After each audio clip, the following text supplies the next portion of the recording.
Bismillahirrahmanirrahim. Assalamualaikum warahmatullahi wabarakatuh. Innal hamdalillah wassalatu wassalamu ala Rasulillah wa ala alihi wa ashabihi wa man wala. Asyhadu an la ilaha illallah wahdahu la syarikalah. Asyhadu anna Muhammadan abduhu wa rasuluhu la nabiyya wa la rasula ba'da. Allahumma shalli wa sallim ala sayyidina Muhammadin wa ala alihi wa ashabihi wa man tabi'ahum bi ihsanin ila yaumiddin. Allahumma la sahla illa ma ja'altahu sahla wa anta in syi'ta taj'alul hazana sahla. Rabbi shrah li sadri wa yassir li amri wahlul 'uqdatam min lisani yafqahu qawli. Allahumma la taj'al musibatana fi dinina wa la taj'alid dunya akbara hammina wa la mablagha ilmina. Allahumma alimna ma yanfa'una wanfa'na bima 'allamtana wa zidna ilma wa jannibna ma yadurruna fi dinina wa dunyana ya arhamar rahimin. Ya hayyu ya qayyum bi rahmatika nastaghith aslih lana syu'unana kullaha wa la takilna ila anfusina tarfata 'ainin. Allahumma anta rabbi la ilaha illa anta khalaqtani wa ana abduka wa ana ala ahdika wa wa'dika mastata'tu. A'udzu bika min syarri ma sana'tu.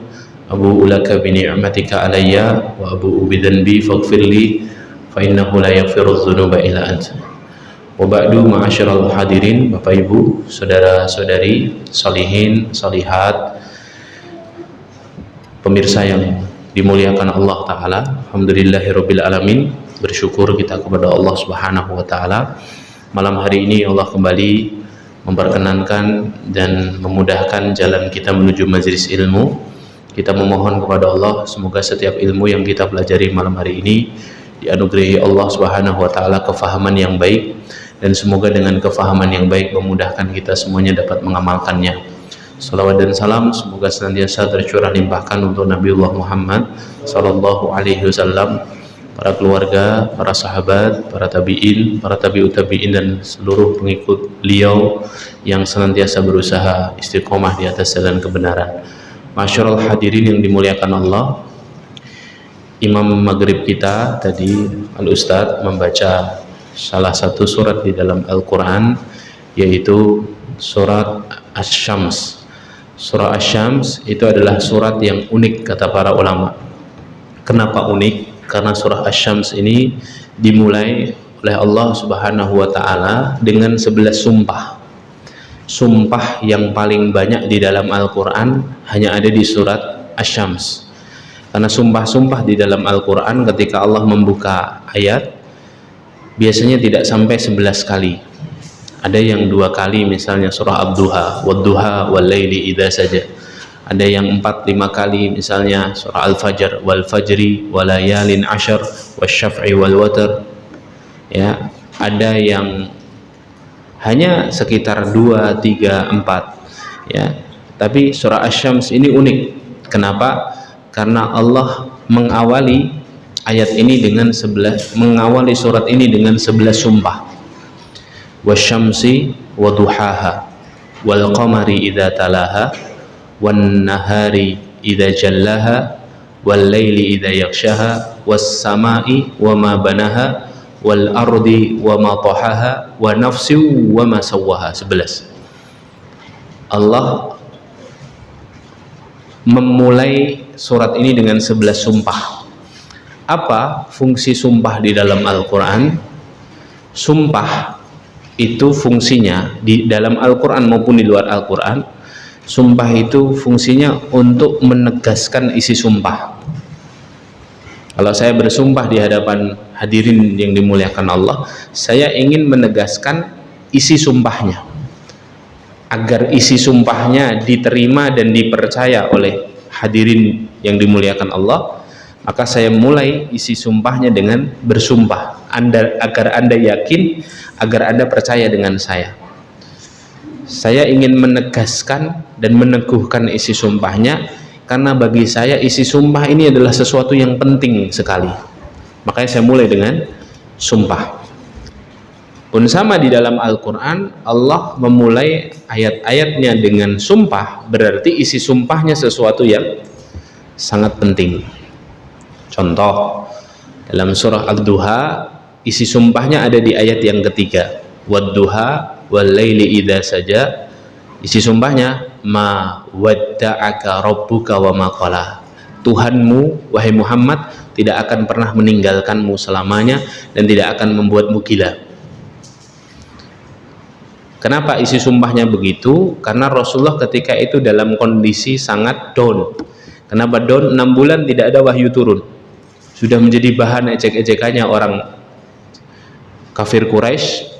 Muhammad ditinggalkan syaitannya, kata istrinya Abu Lahab. Ya, ayatrukuka syaitonuk ya Muhammad, apa setanmu meninggalkanmu wahai Muhammad? Kok kamu kayak orang linglung? Ditanya sahabatmu, ada wahyu lagi datang enggak Muhammad? Kamu tidak bisa menjawab. Karena memang ketika itu ada jeda 6 bulan tidak ada wahyu turun sama sekali. Setelah itu, setelah 6 bulan Allah turunkan 2 surat secara bersamaan, surah Ad-Duha dan surah Al-Insyirah, Alam Nashrah. Makanya diantara yang dianjurkan para ulama, kalau kita sholat, rakaat pertamanya baca Ad-Duha, rakaat keduanya baca Alam Nashrah, karena 2 surat itu 2 surat yang satu paket. Saat dada Rasulullah begitu sesak dan sempit, Allah turunkan Ad-Duha sebagai permulaan. Allah bersumpah dulu dengan 2 sumpah, wad-duha wal-laili idza saja, demi waktu duha, demi malam yang gelap gulita, ma wadda'aka rabbuka wa ma qala. Rabbmu tidak akan meninggalkanmu sendirian wahai Muhammad, dan Rabbmu tidak akan membuatmu gila. Ya, itu isi sumpahnya. Allah ingin meneguhkan dan meyakinkan Nabi Muhammad SAW bahwa kau tidak sendirian. Dan Allah mulai dengan 2 sumpah. Lah, kembali kepada surah Asy-Syams ini. Asy-Syams ini Allah memulai dengan 11 sumpah. Bukan 1 sumpah, bukan 2 sumpah, bukan 4 sumpah, bukan 5, tapi 11 sumpah. Ini menunjukkan bahwa isi sumpahnya sesuatu yang sangat urgen, sesuatu yang sangat penting. Ya, tidak hanya penting, penting dan mendesak, gitu ya. Karena ada urusan tuh mendesak tapi tidak penting, penting tapi mendesak, penting tapi tidak mendesak. Ada tidak penting dan tidak mendesak, ada yang penting dan mendesak. Karena sumpahnya banyak, berarti ini sesuatu yang penting lagi mendesak. Mendesak maksudnya apa? Kita butuh mendengar isi sumpahnya, karena ini sesuatu yang penting. Bahkan para ulama mengatakan inilah kaidah kehidupan. Kalau kita ini ingin hidup lurus, ingin hidup selamat dunia akhirat, harus tahu isi sumpahnya. Isi sumpahnya apa? Wa nafsi wa ma sawwaha, ayat 7-nya, ayat ke-8, fa'alhamaha fujuraha wa taqwaha. Wa nafsi wa ma sawwaha, fa'alhamaha, haknya kembali kepada nafs. Ya, nafs diartikan para ulama sebagai jiwa, nafs juga diartikan sebagai hati. Kami ilhamkan, Allah ilhamkan, fa'alhama, alhama yulhimu ilhaman, Allah ilhamkan kepada jiwa dan kepada hati 2 rasa, kata Allah, fujuraha wa taqwaha, rasa atau kecenderungan atau keinginan untuk bermaksiat, untuk berpaling. Yang kedua, rasa, keinginan, kecenderungan untuk takwa. Jadi Allah ingin memberikan satu informasi penting kepada kita, bahwa ketika kita diciptakan oleh Allah, wa nafsi wa ma sawwaha, dan demi nafs dan apa yang telah Allah sempurnakan dari nafs ini, diciptakan Allah Subhanahu wa taala sebagai makhluk yang sempurna ini. Allah saat menciptakan kita dan menyempurnakan kita jadi kayak sekarang ini, Allah ilhamkan kepada diri kita ini 2 kecenderungan, 2 kecondongan. Kecondongan apa? Kecondongan satu fujur, yang kedua takwa. Kadang-kadang maksiat, kadang-kadang taat, kadang-kadang berpaling, kadang-kadang tunduk. Itulah kita. Jadi ada 2 kemungkinan. Kadang-kadang pingin masuk surga, kadang-kadang khilaf, kecebur ke neraka. Ya. Jadi para ulama mengatakan langkah hidup kita di dunia ini hanya 2 langkah. Langkah-langkah menuju surga atau langkah-langkah menuju neraka. sebagaimana kecenderungan hati kita ketika kita diciptakan Allah. Kadang-kadang menuruti hawa nafsu, kadang-kadang menuruti hati nurani. Ya seperti itulah kita. Ya. Jadi isi sumpahnya ada di 3 ayat berikutnya. 3 ayat setelah sumpah. Dan Allah ilhamkan kepada jiwa, kepada hati, kecenderungan untuk maksiat dan kecenderungan untuk taat, kecenderungan untuk fujur, kecenderungan untuk takwa. Kemudian Allah katakan apa? Qad aflaha man zakkaha. Sungguh beruntung, sungguh selamat, sungguh berhasil orang yang zakkaha, yang membersihkan hatinya. Jadi inti hidup di dunia itu kita bersih-bersih hati. Kalau mau selamat, bersih-bersih hati. Jangan kotori hati. Lihat ayat berikutnya, wa qad khaba man dassaha, dan sungguh binasa, celaka. Ya. Siapa? Man dassaha, yang mengotori hatinya. Ya. Bagaimana cara membersihkan hati? Ya. Di antara yang ingin kita bahas pada kesempatan kali ini, dan ini yang sering kita lupakan, kita ini diminta untuk membersihkan hati dengan cara menjaga hati kita agar tidak menyakiti hati orang lain. Itu di antara cara yang paling diwanti-wanti ulama agar kita dapat membersihkan hati kita. Jangan dolim sama hati orang lain. Kenapa? Karena kezaliman itu dosa yang balasannya akan disegerakan Allah di dunia. Kalau kita bikin orang lain sakit hati, Allah akan bikin hati kita juga punya sakit. Jadi salah satu ikhtiar kita menjaga hati kita agar hati kita bersih, dan dengan hati yang bersih itu Allah katakan qad aflah itu berhasil, selamat. Di surat yang lain Allah katakan qad aflahal mu'minun, surah ke-23. Siapa mereka? Orang-orang yang selamat, orang-orang beriman, sungguh selamat masuk surga, orang-orang yang beriman. Siapa orang-orang beriman yang selamat? Ya, ulaika humul warithun. Mereka adalah orang-orang yang mewarisi. Mewarisi apa? Mewarisi surga Firdaus. Jadi kalau ada kata aflah dalam Al-Quran itu ujungnya pasti surga. Kalau kita ingin masuk surga, maka kita harus pandai membersihkan hati. Cara membersihkan hati yang paling diwanti-wanti oleh para ulama adalah menjaga hati kita agar tidak menyakiti hati orang lain. Ya. Surat yang berisi tentang teguran Allah kepada Nabi Muhammad, diantaranya yang kita kenal dengan surat bernama surat Abasa. Surah Abasa itu surat berisi tentang teguran Rasulullah karena bermuka masam di hadapan seorang sahabat mulia yang beliau adalah seorang yang buta. Allah tegur nabinya dengan kalimat abasa wa tawalla. Dia bermuka masam dan berpaling. Saat apa? Anja'ahul a'ma. Saat seorang a'ma, seorang yang buta mendatanginya. Wa ma yudrika la'allahu yazzakka. Dan dia tidak tahu, siapa tahu orang buta ini datang untuk mensucikan jiwanya. Jadi Rasulullah berpaling, bermuka masam kepada seorang sahabat bernama Abdullah bin Umi Maktum, seorang yang Allah beri keistimewaan, terjaga penglihatan beliau dari rusaknya dunia. Allah ambil penglihatannya, datang ke Rasulullah dan dalam kondisi tidak tahu kalau Rasulullah ketika itu sedang duduk dengan para tokoh, dengan para pejabat kalau hari ini, dengan orang-orang penting Quraisy, ingin mendekati mereka, menawarkan Islam. Kondisinya dalam kondisi lobi politik lah kalau sekarang. Datang seorang buta bernama Abdullah bin Umi Maktum ini, tanya tentang satu permasalahan untuk membersihkan jiwanya, permasalahan agama. Dalam kondisi seperti itu Rasulullah memalingkan wajahnya dan beliau SAW bermuka masam. Ditegur langsung sama Allah dengan turunnya surat Abasa. Abasa wa tawalla an ja'ahul a'ma wa ma yudrika la'allahu yazakka aw yadhakkaru fatanfa'ahu dzikra. Ya. Siapa tahu dia minta nasihat kepadamu dan bermanfaat nasihatmu untuknya.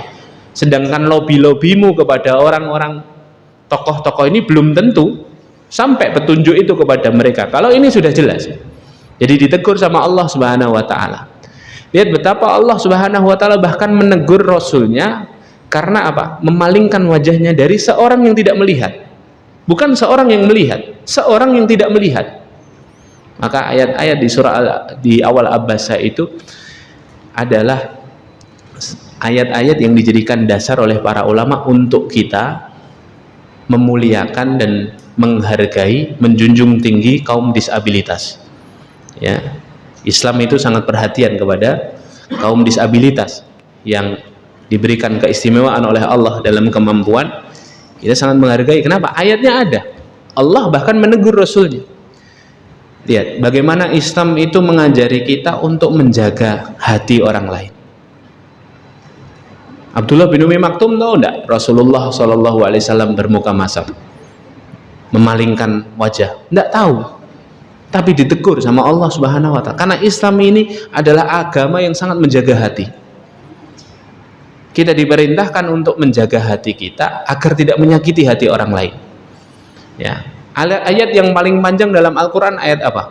Hadirin yang dimuliakan Allah, ayatud dain, Al-Baqarah 282. Satu muka Allah Subhanahu wa taala menuliskan atau menfirmankan satu ayat yang menghabiskan satu muka. Ayat yang paling panjang dalam Al-Quran.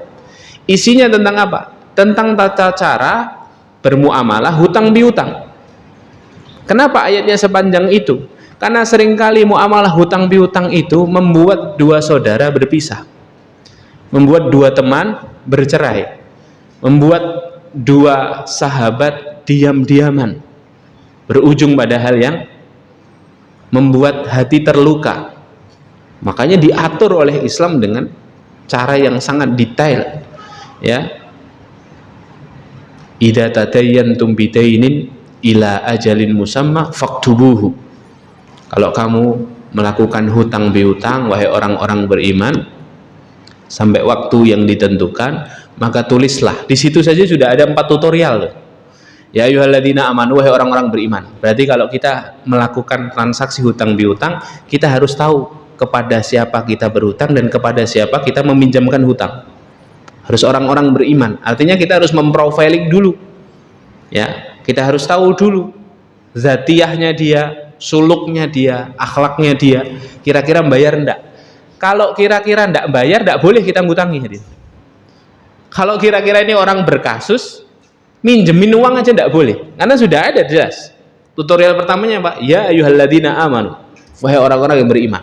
Disapa Allah, harus orang-orang yang beriman, harus orang-orang yang takut sama Allah. Idza tadayantum bidainin, kalau kalian saling berhutang, saling melakukan transaksi hutang, ila ajalin musamma, sampai waktu yang ditentukan. Berarti kalau hutang piutang harus ada apa? Harus ada jatuh tempo sejak awal.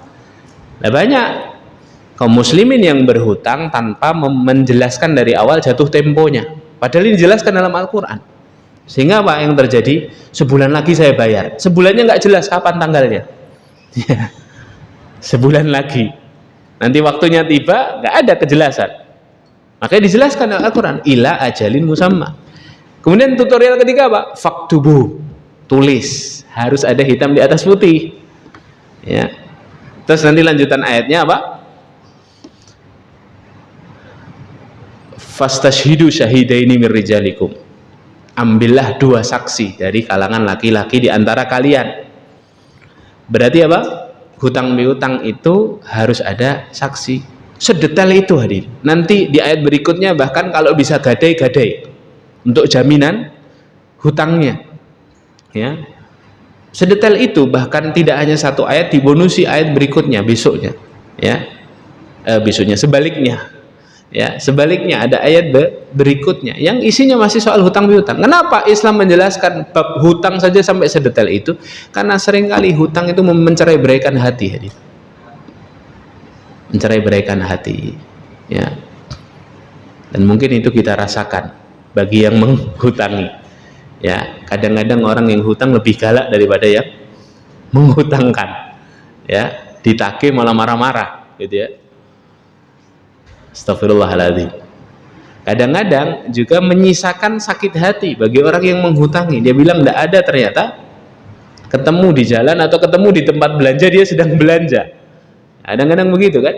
Nah, itu merusak hati, merusak zon, prasangka, dan lain sebagainya. Makanya lihatlah, Islam mengaturnya dengan sedemikian rupa. Dalam rangka apa? Menjaga hati. Menjaga hati agar tidak menyakiti hati. Ya.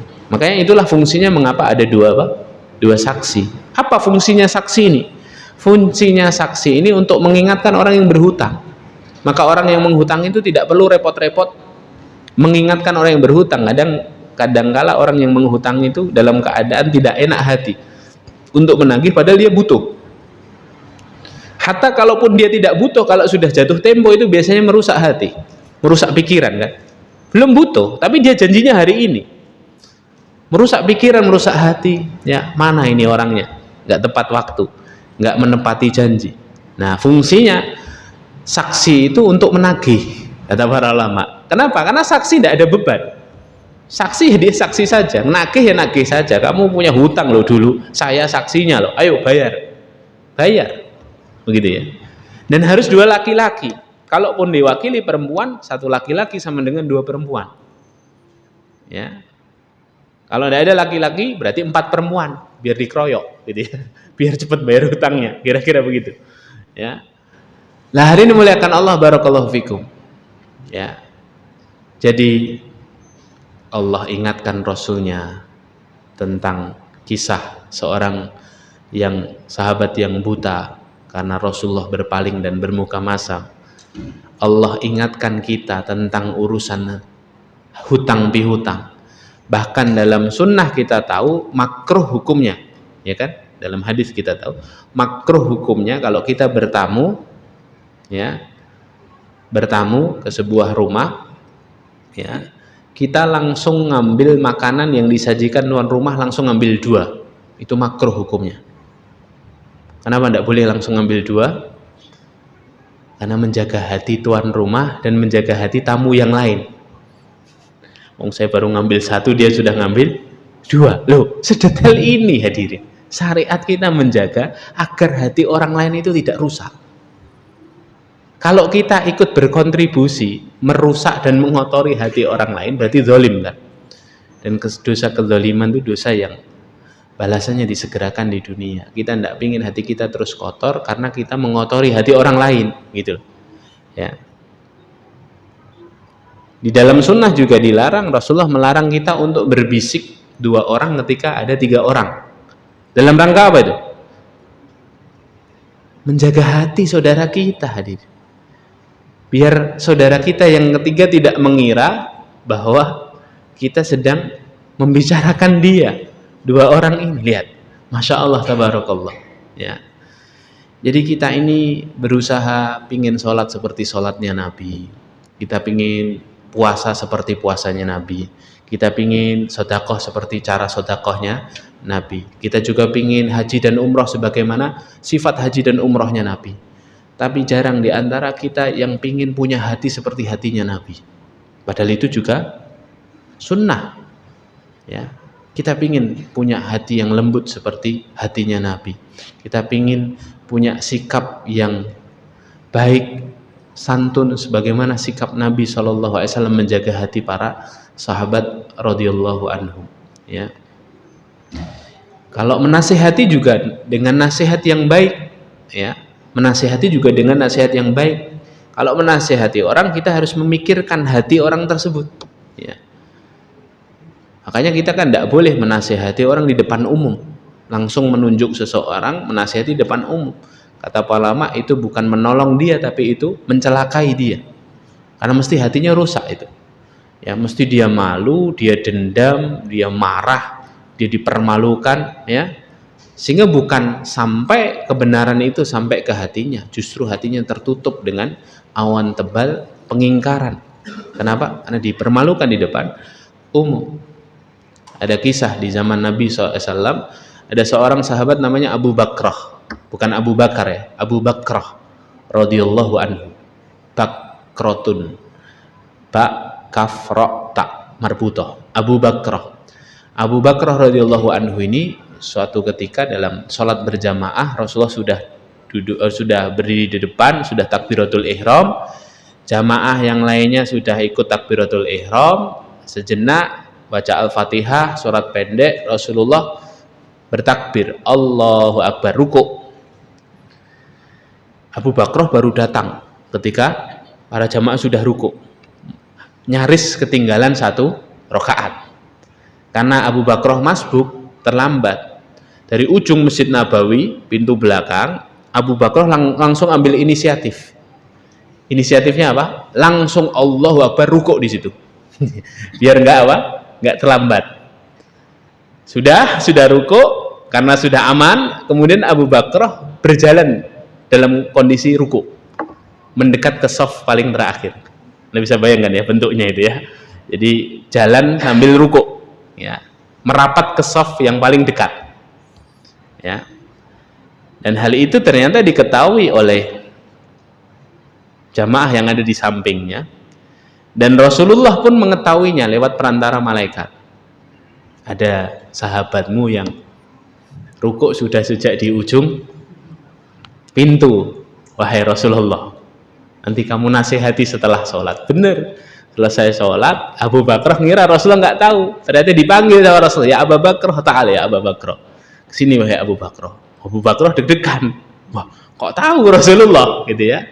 Akhirnya ditanya sama Rasulullah, apa kamu tadi jalan dari pintu sana ke sini dalam keadaan ruku wahai Abu Bakrah agar tidak tertinggal? Benar ya Rasulullah. Kenapa? Aku terlambat datang ya Rasulullah. Lihat, yang dilakukan Abu Bakrah salah nggak nih? Ada nggak ruku sambil jalan itu dalam sifat sholatnya Nabi? Nggak ada, kecuali dalam keadaan perang. Farijalan aurubana. Kalau perang mau jalan, mau lari sambil sholat juga boleh. Pakai kendaraan juga boleh kan? Kondisinya kan kondisi takut, kondisi mencekam. Tapi kalau dalam kondisi mukim, kondisi normal tidak boleh kan? Sholat sambil jalan, sambil rukuk sambil jalan. Menyelisihi sunnah tidak? Menyelisihi sunnah. Tapi apa nasihat Rasulullah kepada Abu Bakrah? Rasulullah tidak mengatakan, ya Abu Bakrah anta mukhalifu sunnah, kamu ini menyelisih sunnah, kamu bid'ah, kamu ini tidak sesuai sunnah, kamu tidak nyunnah. Nggak gitu kata Rasulullah. Rasulullah bilang ke Abu Bakrah, Pak, tahu Abu Bakrah salah, tapi lihat cara lembutnya Rasulullah menasihati sahabat ini. Apa kata Rasulullah? Ya Abu Bakrah, zadakallahu hirsan fala ta'ud. 2 kalimat saja. Semoga Allah menambahkan kepadamu kesemangatan. Zadakallahu hirsan, semoga besok lagi kamu lebih semangat.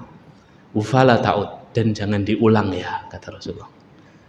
Dan jangan diulang. Rasulullah nggak bilang batal sholatmu, ganti, ya, batal sholatmu, ulangi lagi, kamu menyelisih sunnah. Enggak kayak gitu hadirin. Cara nasihati Rasulullah itu lembut sehingga diterima dengan baik oleh hatinya Abu Bakrah, dan tidak mungkin mengulang lagi karena cara nasihatinya baik hadirin. Ya, Rasulullah bilang apa? Semoga Allah menganugerahkanmu kesemangatan. Lain waktu, fala ta'ud, dan jangan lagi diulang. Sudah, gitu aja. Kira-kira kalau kita dapat nasihat dari Rasulullah begitu, besok lagi tambah semangat nggak? Nanti sholat berikutnya tambah semangat nggak? Tambah semangat. Tapi kalau kita ditegur, wah kamu ini bid'ah, yang menyelisih sunnah, ulang lagi kamu di depan umum. Berani datang ke masjid itu lagi nggak? Cari masjid lain, ya, cari masjid lain. Imamnya galak, ya, imamnya galak. Kadang-kadang saya diceritai jamaah nih, anak muda sholat rambutnya panjang tadi, rambutnya panjang, nutupin jidat, sholat, rajin sholat dia, subuh, duhur, asar, maghrib, isya, sholat di masjid itu. Suatu ketika imamnya ngelihat dia sholat, kondisinya rambutnya panjang, nutupi jidat. Habis subuh ada apa? Ada kultum. Dalam kultum itu ngabisin anak muda ini hari. Sholat itu pakai kupluk, jadi nyindir secara langsung. Nyindir itu kan harusnya nggak langsung ya.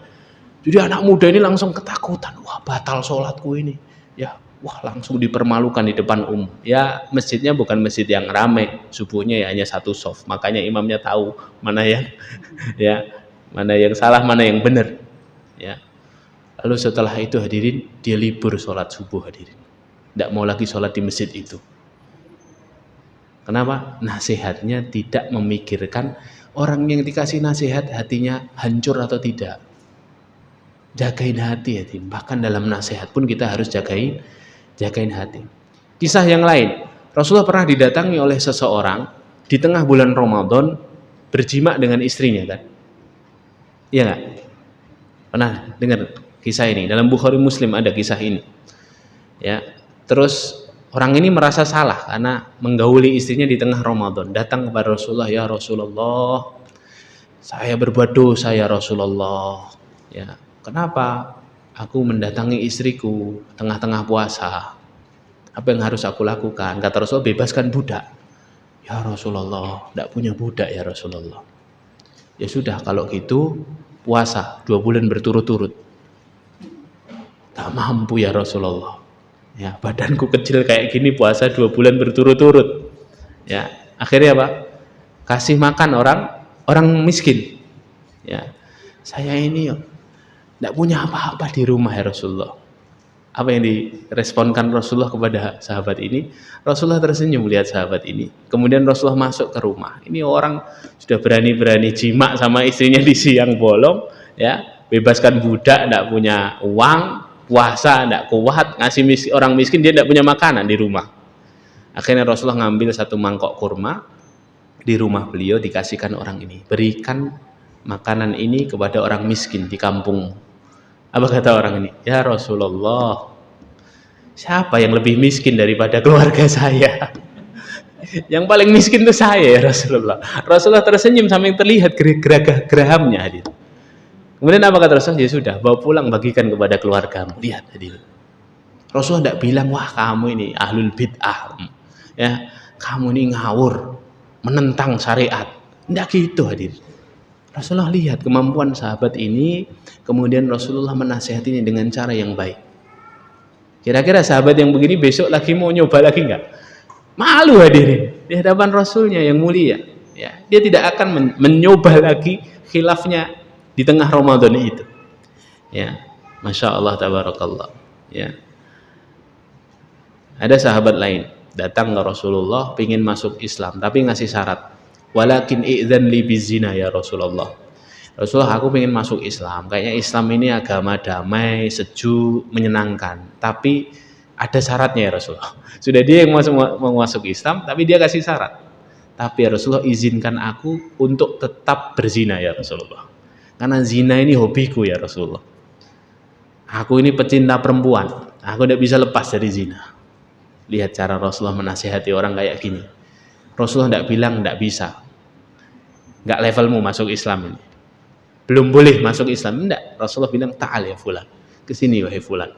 Kenapa kata Rasulullah? Kamu punya ibu enggak? Punya ya Rasulullah. Gimana perasaan kalau ada laki-laki berzina dengan ibumu? Ibumu sendiri. Ya.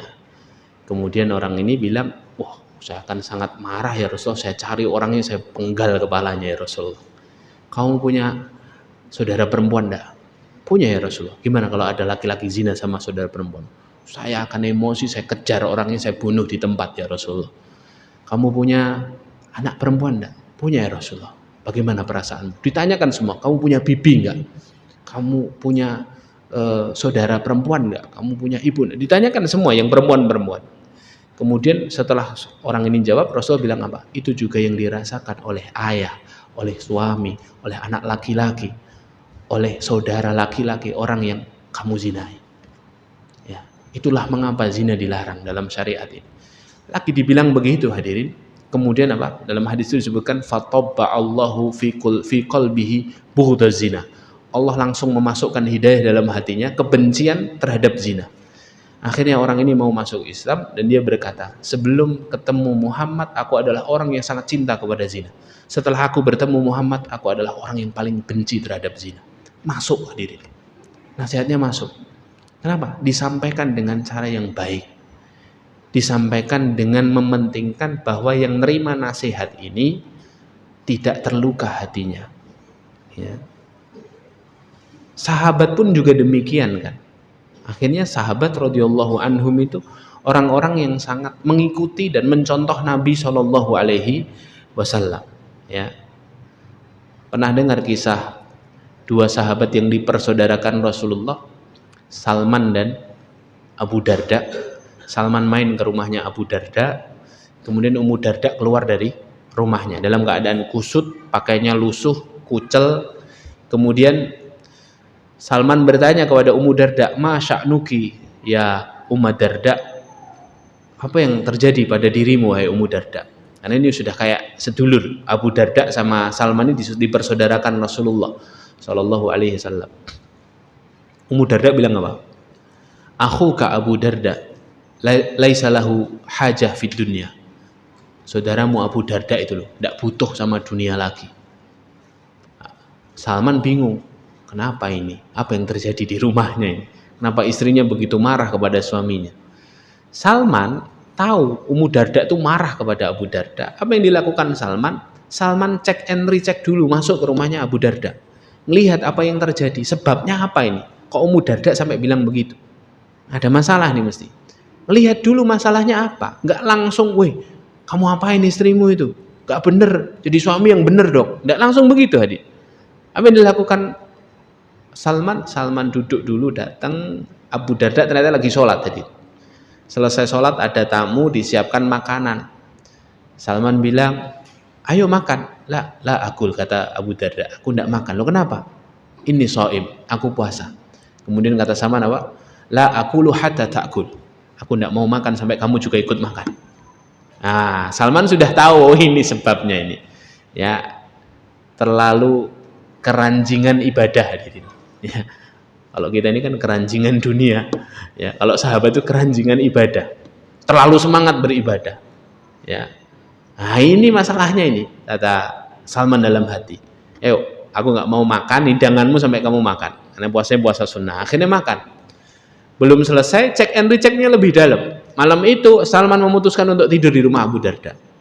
Habis Isya, sunnahnya kan langsung tidur. Salman langsung tidur, tarik selimut. Abu Darda ternyata pura-pura tidur bangun.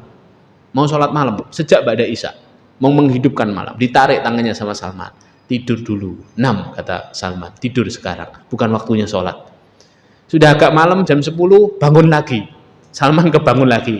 Tidur. Bukan sekarang waktunya sholat. Tidur. Sampai akhirnya sepertiga malam terakhir, Salman bangunkan Abu Darda. Sekarang waktunya sholat. Selesai sholat, baru kemudian Salman mendekati Abu Darda. Bagaimana nasihatnya Salman kepada Abu Darda? Ya Abu Darda, wahai Abu Darda, inna li rabbika alaika haqqo, sesungguhnya Allah punya hak atas dirimu. Wali nafsika alaika haqqo, dirimu sendiri punya hak atas dirimu. Wali ahlika alaika haqqo, keluargamu punya hak atas dirimu. Wali dhaifika alaika haqqo, tamumu juga punya hak atas dirimu. Fa'atikul ladzi haqqin haqqahu, maka letakkanlah hak pada tempatnya. Ya. Nasihatnya masuk hadirin. Dan tidak langsung gas nasihat itu.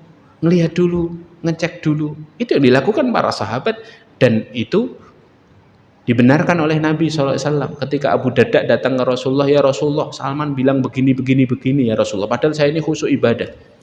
Kata Rasulullah, sodaqo Salman. Salman telah benar, kata Rasulullah. Yang diomongkan Salman itu benar. Ya.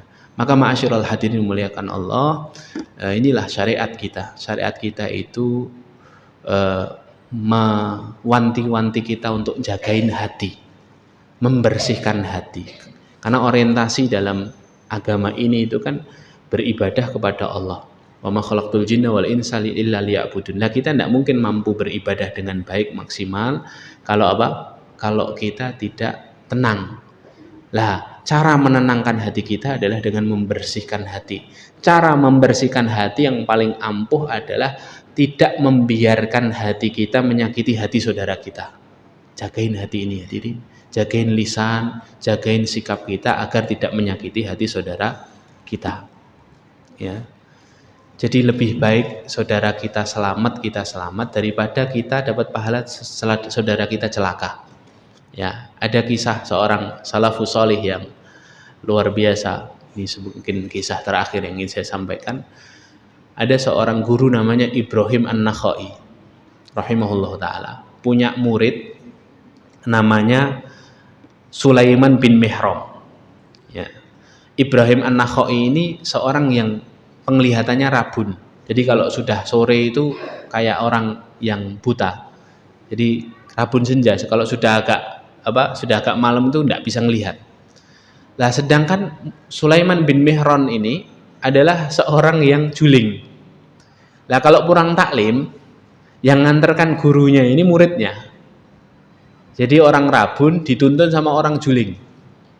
Jalan, pulang. Lah, Ibrahim ini tidak bisa lihat, tapi dia dengar suara bahwa di jalan itu ada sekumpulan orang yang sedang duduk-duduk di pinggir jalan. Apa kata Ibrahim yang rabun ini? Ibrahim bilang, wahai muridku Sulaiman, cari jalan yang lain, jangan lewat sini. Sulaiman tanya, loh ada masalah apa ya wahai guru? Tidak, cari jalan lain. Kenapa wahai guru? Itu loh ada banyak orang di situ. Kenapa kau malu wahai guru? Aku nggak malu, cari jalan lain, kata Ibrahim. Kata Sulaiman, kamu takut mereka mengejek kita? Iya, aku tidak mau mereka mengejek kita, kata Ibrahim. Maka Sulaiman bilang begini, ya guru, wahai guru, ya imam, kalau mereka ngejek kita, yang dosa kan mereka, kita malah dapat pahala. Kata muridnya ngeyel, ya Sulaiman bin Mihran, kan mereka urusan mereka dosa, kita dapat pahala, kiriman pahala. Mereka dolim sama kita. Apa kata Ibrahim An-Nakhai? Menjawab statementnya Sulaiman bin Mihran, naslam wa yaslamun khairun min an nu'jar wa ya'thamu.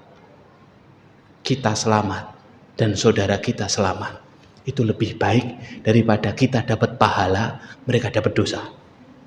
Ya Allah, aina nahnu min akhlaqis salaf? Di mana kita dari akhlaknya para salafus salih? Masih mikirkan saudara. Jadi jangan sampai kemudian kita ini jadi sampai pada titik mikirnya Pak, jangan sampai kita ini jadi wasilah orang lain berbuat dosa. Padahal sebenarnya nggak ada masalah di kita kan, tapi membuat orang lain celaka karena wasilah kita. Dan inilah akhlaknya para salafus salih yang mulia rahimahumullahu ta'ala. Ya, karena mereka mereka meniti jalan yang dibuka dan dituntun oleh Nabi SAW. Bagaimana menjaga hati agar selalu bersih dengan cara tidak menyakiti hati orang lain dan membuat orang lain celaka. Ini yang perlu kita ikuti. Jadi semua tindakan, semua ucapan, mari kita sebelum kita lakukan, coba kita muhasabahi dulu. Makanya ada muhasabah qoblal amal kan. Muhasabah itu bukan hanya ba'dal amal, tapi qoblal amal juga. Bagaimana muhasabah qoblal amal? Dalam kitab Tazkiyatun Nufus, Dr. Ahmad Farid mengatakan tazkiyah dalam muhasabah sebelum beramal itu, kita berhenti sejenak memikirkan apakah tindakan saya setelah ini atau ucapan saya ini menyelamatkan saya masuk surga atau menjatuhkan saya masuk neraka. Kalau membuat saya masuk surga, lanjutkan. Tapi kalau membuat saya masuk neraka, tangguhkan. Hati-hati bertindak, hati-hati dalam berperilaku, hati-hati dalam bertutur kata, karena semuanya ya harus kita pikirkan sebab akibatnya, dan semuanya itu kalau tidak bernilai pahala, bernilai dosa. Kita tidak mau jatuh dalam dosa kezaliman, apalagi kezaliman yang sifatnya kehormatan. Hati-hati hadirin sama dosa kehormatan. Kalau kita tidak tahu orang, tidak tahu membicarakan orang lain, tidak tahu profilnya, jangan ikut-ikutkan membicarakan. Cukup saja di kita katakan, saya tidak kenal orang ini, saya kenalnya dia orang baik. Sudah. Kenapa? Karena dosa kehormatan itu dosa yang dosanya terus-menerus mengalir sampai orang yang dijatuhkan kehormatannya ridho kepada kita. Jangan ikut-ikutan. Mending katakan wallahu a'lam, saya tidak tahu dia, ya. Atau cari tahu dulu. Jadi jangan ikut-ikutan. Hari ini kita lihat orang mudah sekali menjatuhkan kehormatan, ya kan? Tidak tahu asal usulnya, ikut-ikutan, ya. Ada yang lagi kena fitnah, kita ikut-ikutan nyebar. Padahal kita tidak tahu kebenarannya, ya. Jadi mending jaga hati, jaga lisan kita, jangan sampai mengotori hati kita dengan cara kita mengotori hati orang lain, ya. Karena tadi ya, dua dosa yang balasannya itu disegerakan Allah di dunia sebelum Allah nanti juga membalasnya di akhirat adalah al-baghyu wal uquq, kata Rasulullah. Al-baghyu itu dosa kezaliman, al-uquq itu durhaka kepada orang tua. Jangan sampai kita jatuh ke dalamnya karena itu sangat fatal dan sangat berbahaya. Semoga Allah menjaga hati kita agar senantiasa lembut dan tunduk kepada Allah, dan semoga Allah mengistiqomahkan kita dalam ketaatan. Mari kita tutup dengan bacaan hamdalah dan kafaratul majlis. Alhamdulillahirabbil alamin. Subhanakallahumma bihamdika asyhadu an la ilaha illa anta astaghfiruka wa atubu ilaik. Assalamualaikum warahmatullahi wabarakatuh.